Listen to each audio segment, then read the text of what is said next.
السلام علیکم دوستو آج کی ویڈیو میں ہم ایپیسوڈ نمبر 21 اور 22 کے پرومو کی بات کرنے والے ہیں۔ آج کی قسط میں آپ نے دیکھا کہ آخرکار نبیل اپنے مقصد میں کامیاب ہو ہی جاتا ہے۔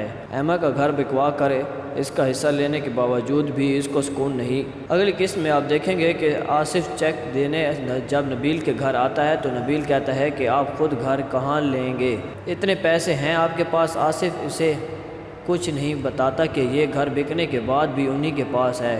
اس کی نیچر کو اچھی طرح پہچان چکا ہے، اس وجہ سے روکھے انداز میں کہتا ہے کہ جی ہاں پیسے ہیں۔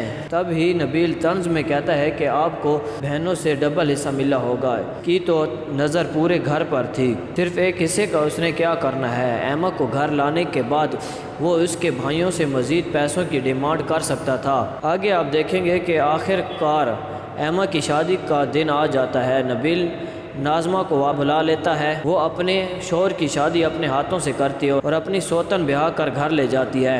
ایما کی رخصتی کے بعد گھر میں ایسی خاموشی پھیلتی ہے کہ مونا کہتی ہے کہ دی کی اچانک یاد آنے لگی ہے، جس کے جواب میں فاریہ کہتی ہے کہ اللہ کرے ٹھیک ہی ہوں۔ مونا جواب میں کہتی ہے کہ کیا ہو گیا ہے، ڈراؤ مت فاریہ۔ آگے آپ دیکھیں گے کہ صبح کا ناشتہ لے کر ایما کی پوری فیملی اس کے گھر آتی ہے، جس پر نبیل کا بیٹا خوشی سے چیختا ہے پاپا پاپا آپ کے مہمان آ گئے۔ نبیل جو ناظمہ کو کچن میں منا رہا ہوتا ہے اپنے بیٹے کو خاموش ہونے کا اشارہ کرتا ہے، لیکن اس سے پہلے ہی ایما کے گھر والے سارے حیران ہیں اور فاریہ بولتی ہے کہ یہ بچہ پاپا کس کو کہہ رہا ہے، لیکن یہاں بھی نبیل آ کر اپنی چکنی باتوں سے پردے ڈال دے گا کہ وہ میری کزن ناظمہ اور اس کا کہ ادھر ہی ہیں، یہ ان کا بچہ ہے، اپنے پاپا کو بلا رہا تھا۔ ایما جیسی بھی عورتیں ہوتی ہیں جو منہ پر بےزتی کرتی ہیں، دونوں بھائیوں کی موجودگی میں مونا سے کہتی ہے کہ اتنی چلاک بھابیاں ملی ہیں، مجھے ایک تو چاہتی تھی کہ میری کبھی شادی نہ ہو اور دوسری چلاکی سے گھر اپنے نام کر لیتی ہے۔